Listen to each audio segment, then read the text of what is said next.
Hey folks, how y'all doing? This is Con over here with a bit of a new release that's just come out. Well, not new release per se, early access. This over here is Surviving the Abyss.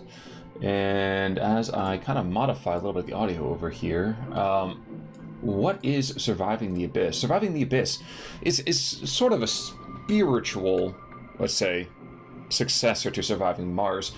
Now, the idea behind this, I played only about an hour into it overall. I've done the new game with introduction objectives. So what I'm going to do is just going to go into new game, which means that we're very likely to die, which is okay, right? So we'll see what go on. So we'll go from there. Now, I may not go and let the entire intro thing kind of really play out, just because the entire intro is long. It's like, 4 minutes. So as opposed to making you have to sit here and click through everything, well, we'll see. First of all, even requires me to watch it again. But what is this? Surviving the Abyss is kind of as it sounds like. We're just gonna skip this for now. Suffice to say, we're at the bottom of the ocean. It turns out back in the 1950s, 1956-ish, right, or something like that, somehow we are able to sequence everything for the human genome. And people were like, man, this is a perfect opportunity for us. Let's go and start cloning people. Now, naturally, cloning didn't go very well. People died within like a week, and the public got really, really ticked off. So what did they do? They're like, fine, we're going to stop cloning. This is great. This is perfect. This is fine. And then they stuck you downstairs below the water in, as you can see here, a beautiful, beautiful abyss. Now, what does that mean for us? We are here, and we're basically trying to create, using, 1950s-esque technology, almost an underwater civilization. Now, this is early access, so if you look like right now, things look a little unpolished, but at the same time, this is kind of similar to, I'm trying to think of that, oh my gosh, it was oh man, I can't even think of the name of the game. The name of the game, though, is you have kind of a generation ship that's, circular and kind of moves from planet to planet, really, overall. But you'll see right now, very, very simplistic kind of thing. We are early access, so if you're looking through a lot of this stuff here, you can see the technology tree may not be hugely done. The visuals themselves kind of blocky and intentionally kind of 1950s-esque. But yeah, regardless. So let's see what we got going on with this. We start right now at the central hub. You can see up in the right-hand corner, we have power, we have oxygen, and we have research data. Right-hand corner. Upper left-hand corner, population, we have food, you have genomes. Now, the genomes themselves we'll get a little bit further into in just a bit. For right now, what I'm going to do is I'm going to go and throw out a mining buoy. And what's this really doing is, you'll see in a second, that we have for ourselves these kind of mining subs. Now, what do mining subs really do? Well, they mine. That's pretty straightforward, right? So I'm going to go just kind of throw all three of them in here, and the kind of cool things you can select to go through different kind of approaches. Now, looking outside of that, the next thing we're probably going to need to look into is power. Yes, so we have a generator without power lines. Well, we technically don't have power lines in the first place because we don't have power. So what I'm going to do is I'm going to jam this bad boy. Oh, so put it out there to the left-hand side. But here we go. Greetings, Overseer. This message from Command Station, 7,861 meters above you. We hope you guys settled in okay. In the coming days and weeks, you'll need to figure out how to supply power, oxygen, and food, and get a stable supply of fuel and building materials. Once basic infrastructure is established, our first big milestone will be a fully functional cloning lab. Good luck, Overseer. The work you're undertaking will benefit all humanity. Now, was that really necessary to give that kind of joie de vivre? Nah, probably not, but that's okay. Now, what do we need to kind of do here? First things first, that we're unemployed with a lot of people. So, like I said, this initial material here, there's not a whole lot to be seen. Okay. Apply experiments in cloning led to test subjects who suffered from poor health, malnutrition, and could only undertake the simplest of tasks. Your work down here can fix this. We can fix this. Period misattribution aside, that's fine. The time has come. Open the cloning interface. Add the desired genomes to the sequence and begin the cloning process. Yeah, so we're a little bit away from cloning right now. First thing we need to do is generate power. Second thing we need to do after that is start generating some oxygen. And the third thing after that is we got to make sure that we are going, so we see all this kind of good stuff over here, is make sure we actually have some food coming in, because right now we're going to be having 5 days of food. We consume 12 per day. You'll see that right now we actually don't have any way of us making said food. Thankfully, here's the tree itself. So we can pick up a carbohydrate farm. This is just basic stuff over here. Costs us 8 concrete. Not a lot of food, and it's low quality. That's going to be something that has to get to deal with. But we'll pick that up anyway. So we already have ourselves a power that's going to be put on in. Probably toss down a carbohydrate farm. We'll put that over here to the right. Now, we are going to have to worry about certain things. And when I say certain things, I mean things like not just power, but also air quality. Now, why does that really matter for us? Well, if you can't breathe, it's a little hard to breathe underwater. We haven't quite evolved that part just yet. So I'm going to go kind of space things out a little bit, because I'm not really sure of the perfect sets of, let's say, the perfect kind of creation has not yet been made. What I will say is that what I kind of want to go and do is put a junction, because you'll see early on here that we actually don't have ways for Also haven't perfectly placed this either. We've opted to send down an additional 4 crew members to assist your endeavors. Before we send them down, we expect the food situation to be stable and adequate housing facilities to be available. 2 living quarters and 75 food and stockpile will ensure you can sustain the larger workforce. So far, this is actually kind of playing out exactly like the, what's the right term here? The actual tutorial, which is kind of nice. I mean, it's a little comforting to know that this is the case. This thing over here, you can see we actually don't have any power happening just yet because there's nobody working there. 2 generators without power lines. I didn't even see the first one. Where's the first generator without power lines? Oh, because technically this generates power. Interesting. I actually didn't catch that the first time. You'll see right here, toss power lines out here to our O2 and to our carbohydrate farm. You'll see right now we're actually already going to start making food before too much longer. Junction-wise, I think what I'll do is I will slap this bad boy up there and get ourselves a little bit of a wee tunnel. There we go. To try to go and start creating some helpful little infrastructure here. Now, one thing, again, that we need to kind of do here is we need to kind of go and get a couple living quarters, as well as some food. I can't believe these people actually want to eat. I think it's extremely jealous of them that they want to eat. That's a kind of a ridiculous thing in my mind. You'll see right now what I'm also going to do is I'm going to go and start bringing up a living quarters. I'm going to kind of set up into 3x3, because there's a little bit later you'll see a building that allows us to go and start bringing in a little bit of extra happiness. So we'll get to that in just a second. Next, you right there. Oh, thanks so much. Now we've got to go and get a stockpile of 80 coal. Makes perfect sense. Okay. So we're still waiting for that kind of person to come on in here. And really, one of the things we're going to be dealing with for an early bit of pressure is you'll see that steel in the early game here is not something they're going to go and just freely give you. You'll see right now the power lines fairly expensive as far as steel goes.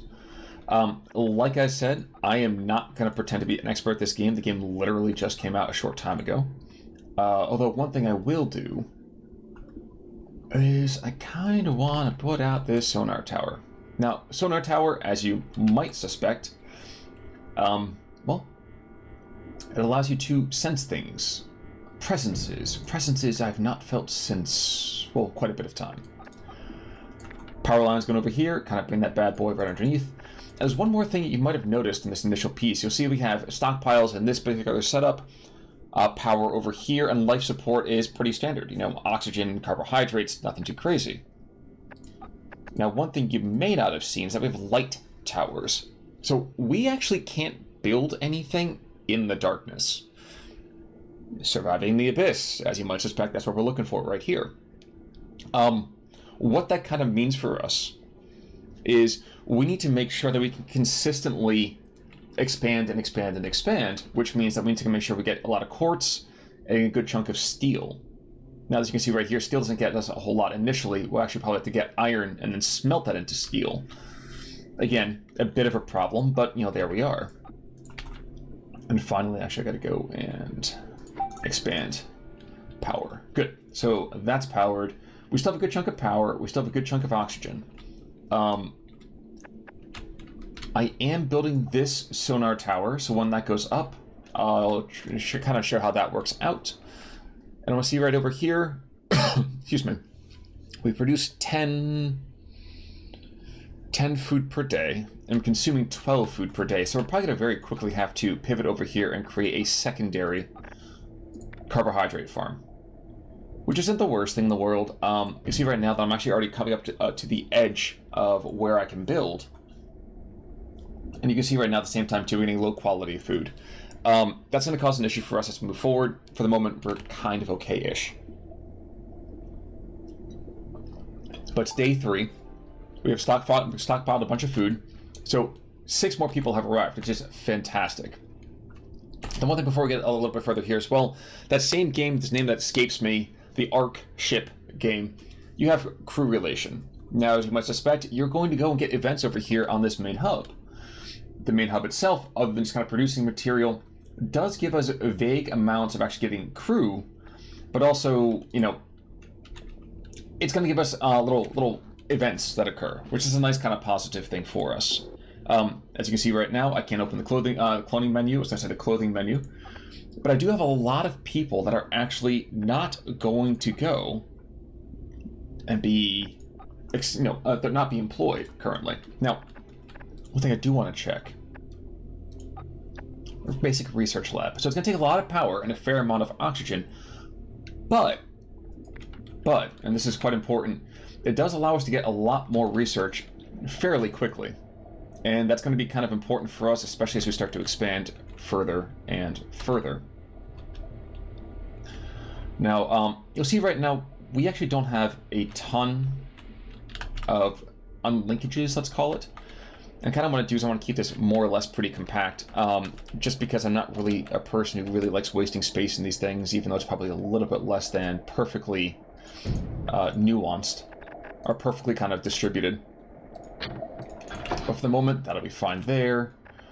And one more power line to probably go and expand that. Things are a little bit finicky. I mean, this still is an early access game, so this is not maybe too surprising for that. But here we go. Sonar beacon. I can look for soil. I can look for fuel, resources, point of interest, or habitats. And I'll talk about these last 2 things over here in just a second. But if you want to check this out right now, you can see, as I kind of put this out towards the edge of these sonar towers, you can see I get ideas about resource density within those breakouts. Now for me, fuel, coal, I mean, we're going to need that pretty quickly. There's also resource beacons, so we have medium resource beacons, high, actually right over here is probably pretty good, but I'm also probably getting a little bit of a blowback from that one. Actually, that's pretty darn good. So let me go just pop that out here real quick. So, teensy tiny little sonar beacon. It's going to pulse. Oxygen is almost at full capacity. Yeah, we're fine for right now. Scrap 300 meters away. Concrete 180 meters away. Now, you might be asking, what are these other little bits and pieces? Actually, a fair chunk of scrap. Lots of steel, actually. Actually, I might expand in this area first. And iron ore and glass. Yeah, lots of stuff. All right. Habitats now. What are habitats and what do they do? Once we are able to actually go and set up a cloning tower, what we'll be able to do is we'll be able to, let's see if I can get over here into, I can't go into cloning. Okay. What I'll be able to do is be able to kind of capture flora and fauna from the actual floor and somehow sequence them into creating people for us. That's actually our major ways of getting more of a population. Now, what I haven't found yet is I haven't really found a good expand for fuel. Like that really is a major issue. That's one thing that's not over here on this side. That's a problem. Ooh, but a coal extraction point. Okay, so coal extraction point. These things right here, as far as I understand it, are more or less kind of efficient expands for you. Now, what does that kind of mean? It means that I can go and not just build an extractor over top of it, but I can go and create a slow and steady kind of resource dump from that. How does that really work? I don't know. Let's just hand wave it and kind of just say that it works, okay? In the meantime, I'm building a ton of steel, so I need to start thinking about expanding my steel production. I'm not sure just yet. I know there is something in here. Resources. So coal extractor. That's something I can definitely use to kind of get coal. But I'm also trying to work my way up towards this alloy furnace. Because the steel itself, I can create alloys out of that from iron ore. So we got some expanding to do. For right now, just try to expand out this nice little bit of power, and we'll go from there. One thing apparently I also forgot to do is I forgot to hook up this punk over here. Alright. So you can see right now already, we're actually running pretty low on power just because there's a lot of demand back and forth. Sitting on 42. Yeah, so we're going to be at least 2 more days before it can expand and pick up that next chunk of, maybe that alloy factory, to kind of go and expand to that with the iron ore, or the furnace rather, excuse me, the alloy furnace to get the iron ore here. But we've been able to go and start to create. You should be powered. Oh, okay. And this is the kind of thing you could be running into, I think, quite a bit. So I've turned this off, for example.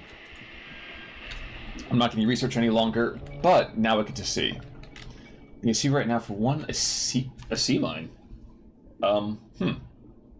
This is new. But we can see a cave system right over here. And we look at the upper point right here. You see, like I kind of talked about, a coal extraction point. Now, what does it kind of mean for us again? What it kind of means is we have to kind of concern ourselves with, first of all, researching the technology, and second of all, with creating a bit of, well, power, for one. So actually I turn off this as well. Not functioning, so I can go and probably turn this bad boy back on. I think a lot of the early game here is just going to be the idea of being able to expand and kind of go back and forth and really be trying to set up and focus a limited infrastructure and kind of building up from there. Now, I know that a lot of people are unemployed. They're starting to kind of cranky about that pretty initially. Last thing, actually, before we kind of cut this maybe a little bit short, I'm going to make these nice and digestible bite-sized pieces for you. The different lenses. Now, you see a ton of steel that we have already, kind of great. Quartz, also possible, you know, concrete, iron, aluminum. Now, one thing I didn't quite see is copper, lead, and aluminum. These things are going to be a little bit further afield from where we are, and that's something we can really kind of access immediately. Now, coal. You see it says 522 coal, so I don't know if that means that it's... Oh, no. Oh, no, okay. I was going to say that means that we are just tapped immediately. What I also might do, just before we say goodbye to one another here, is set this bad boy up, pull a guy off of that, and throw a guy over here, actually specifically for that coal, because I need that fuel. Now power, you can see again, powered materials, power grid, supply, demand, so on and so forth, oxygen lens. Now you'll notice we have air quality. I'll go further into that next time here as well. But there's a lot of air stuff that we have to do, so it's like oxygen not included, but underwater. Biome lens, again, we'll get this a little bit later, but you can see with aquatic life, we have a lot of resources, there's a little bit of aluminium around, habitats, a lot of the stuff I'm still exploring myself. And finally, of course, you get to see the crew members themselves are in and around. But, like I said, for right now, we're coming up onto kind of where I want to cut this for the moment. I'm trying to push out a number of these episodes here in the next couple of days, so that way you guys can experience this and kind of figure out whether or not you want to be invested in this game yourself. So far, as an early access game goes, there are moments of just kind of, but I'm kind of excited to see what we have going on here. But until next time, this is Conor, and this is Surviving the Abyss, and I'll see you guys all soon. Take care.